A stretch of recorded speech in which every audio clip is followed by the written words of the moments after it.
Hello ka mechanic. Ito na po ang starter niya.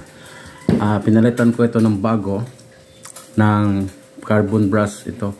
Yung sa positive kasi, yung sa positive maliit na lang. Ito lang, half na lang siya. Dito na lang. Kaya pinalitan ko ng bago. Ito ang sa negative. Wala ito, steady lang ito. Hindi ko pa ito pinalitan. Okay.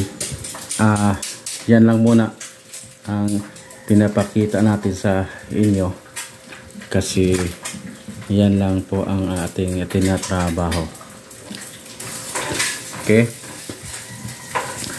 At sa ngayon, dahil ito ay parang short na siya, ito, ipakita ko sa inyo yung pinalitan ko. Ayan.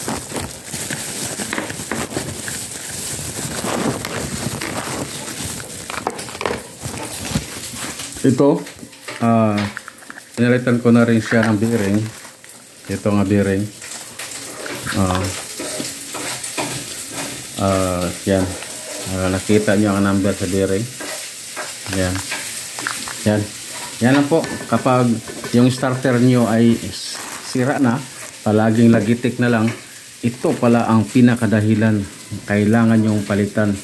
Kaya kung kayo, marunong kayo nito gumawa, kayo na lang, kasi ipaagipan nyo sa mekaniko, sigurado madakan mo sa gasto. Kaya siguraduhin nyo na tama ang pagkagawa ninyo at hindi magkapapareha ang negative o positive para dili mo ground ang yung sasakyan mo. Kaya ito, tandaan nyo ito ay tinatawag na starter. Ayan. Okay na.